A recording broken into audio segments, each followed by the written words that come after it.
So good afternoon, everybody. Thank you so much. My name is Sahil Narula. I represent my firm RNC. Though my topic has the knowledge session first on mergers and acquisitions, and subsequently it is on insurance, I would like to flip it the other way around. I would like to primarily here start my presentation by educating everybody and talking about insurance. So today in these times, insurance is something which is a very, very critical factor for risk mitigations, right? But we as industrialists, we as businessmen at times do not treat it the way it should be prioritized, right? So today my agenda is to try and appraise. I am not an insurance broker per se, but what I am expert is at what value you need to take your insurance, right? Taking an insurance policy is probably half work done, but taking an insurance policy at the right value, which covers the risks that your business carries, is actually the entire work done, right? So with this, can we move to the first slide? So, yeah. So here we have, so valuation for insurance purpose is carried out on three different ways. One is called reinstatement value, right? So today what we feel is, insurance company को मैंने premium तो दे दिया, right? मेरी जो equipment है, it is 10 years old. Today, will I get a new equipment, or will the insurance company pay me the price of an old equipment, right? To answer this question, I will run you through this slide.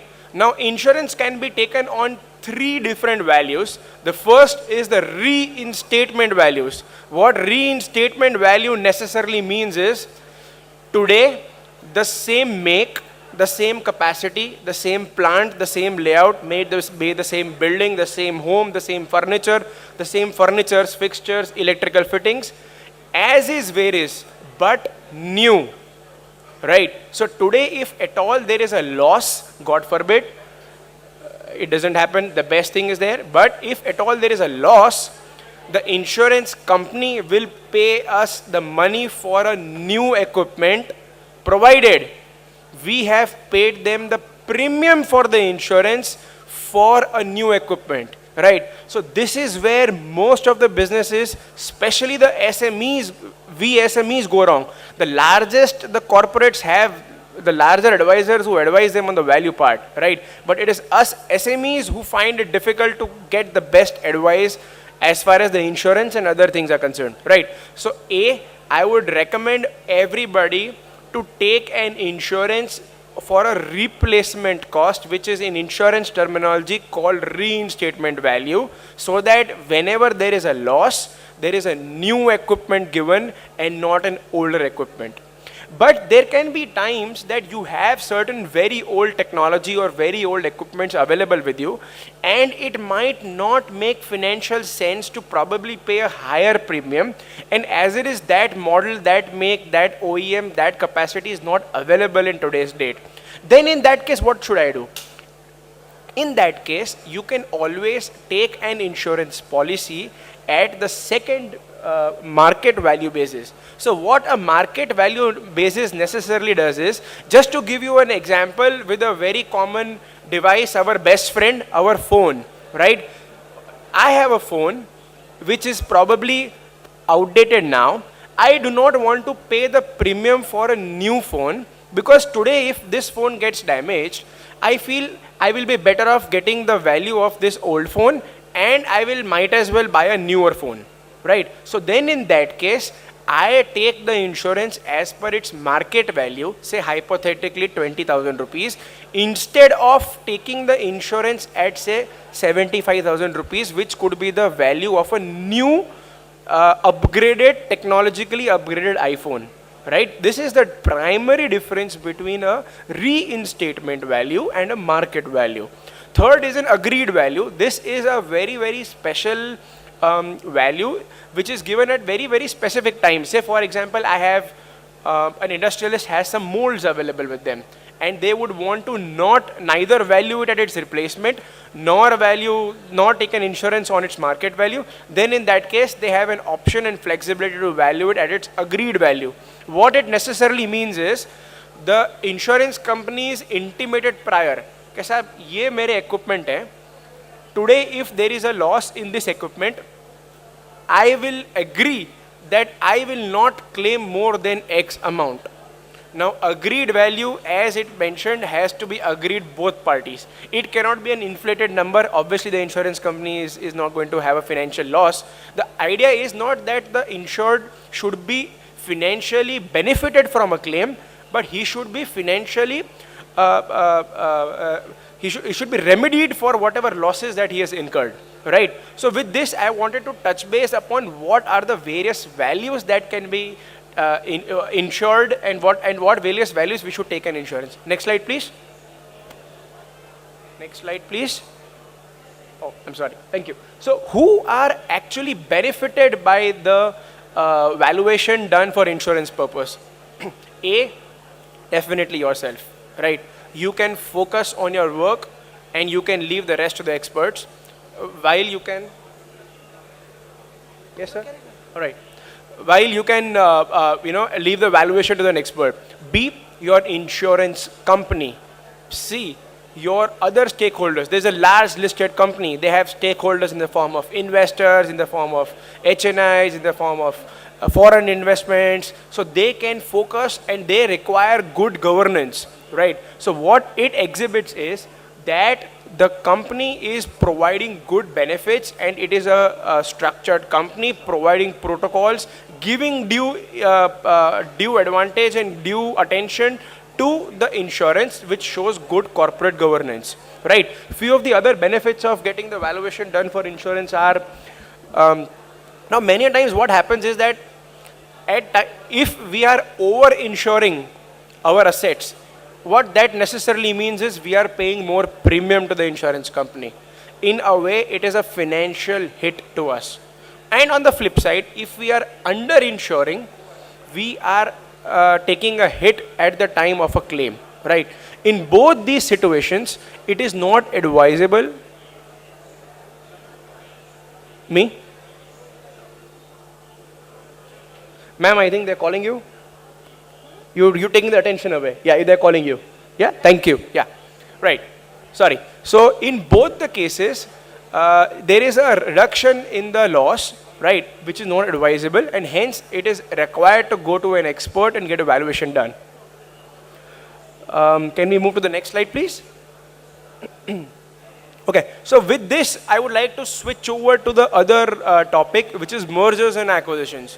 So when I speak about mergers and acquisitions, it not necessarily be the larger corporates, but today I would like to speak more for the small to mid-sized SMEs per se, right? So I would just also like to give few examples, one or two, so that we can just get a little bit more clarity as to today when we want to buy an asset or a business, or we want to sell an asset or a business, we are more informed, right? That's the agenda of today.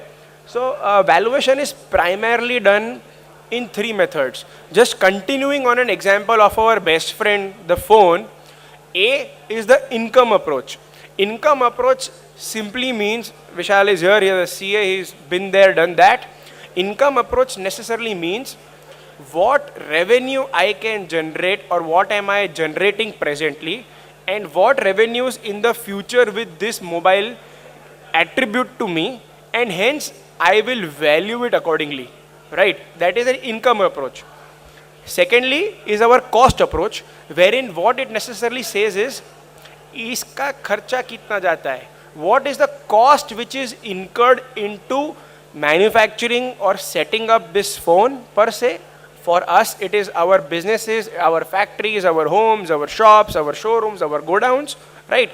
And what will a third party give to us for the value of our assets? And the third approach is a market approach. What a market approach necessarily says is, say for example, this is a 2-year-old iPhone 6s, right? Can I find a similarly comparable phone which is probably a 2-year-old iPhone 6s in the market? At what price is that phone being sold in the market? And hence, by having a market comparable, we will value this phone, right? So these are broadly, I am touching base upon the methods by which we can value an asset. For simplistic reasons, we have used an example of this phone, right? What do we do is, in this flowchart, I have just tried to make you understand market price method. These are the various methods. I would not like to go into the technicalities. But once we have, say for example, I want to buy an iPhone today, what I would necessarily look at is what is the price of an iPhone 10. And then I would apply depreciation and I would apply obsolescence to come to a value of an iPhone 6. If an iPhone 10 today costs 90,000, not necessarily an iPhone 6 is going to be fetching the same price today, right? So this is necessarily what we do and how we depreciate it further. Next slide, please. Thank you. Can we go to the next slide? Right. So what I've done is I've quickly compiled a few questions by a few of the members that come down to me. I'll just run you through. Unless we have any specific questions from the audience, I will be happy to take that. If not, I will be happy to run through the FAQs that the other members have sent to me. Any specific questions, anybody? All right, so I'll be happy to run through the questions here. Give us an example of under-insurance calculation. Great question. First, so for example, I have a factory insured at, should have been insured at 10 crores, but today it has been insured for some reasons at 7 crores, right? But a loss in the factory is only 1 crore. मैंने तो 7 करोड़ के हिसाब से तो फिर भी premium दिया है. My loss is only 1 crore today. Will I not get the entire 1 crore? The answer is no. You have paid 30% less premium to the insurance company. Instead of paying premium at 10 crores, you have paid premium as per 7 crores, and hence whatever may be the claim today, which in this example is about 1 crore, there will be a hit of 30%, which in this case will be 30 lakhs, which will be deducted towards the payment made to the insured, right? Next question, how to value imported assets, right? So what we do is, or what is to be done is, Indian assets, it is pretty straightforward, but for internationally acquired assets or imported assets, there is also factors such as foreign exchange fluctuation. There have been various reasons globally which impact the currency fluctuation and hence impact the value of an asset. Second, custom duty structures. So in addition to the other factors that we have discussed, custom duty structure as well as foreign exchange fluctuation needs to be taken into consideration, right? Importance of valuer for buy side, sell side, I would not like to touch, discuss this in details. It is very critical to have an expert, may it be in whatever line, for the best advisory services. And what are the important characteristics of a valuer? My take would be 2-3 things. A, he should have sectoral expertise. ऐसा नहीं होना चाहिए, never seen an asset, never been there, done that evaluation. And second, he should have a team so that he is able to advise you timely and deliver the best. Thank you so much for being an awesome audience, and any questions I can take it offline. Thank you so much everybody. Thanks.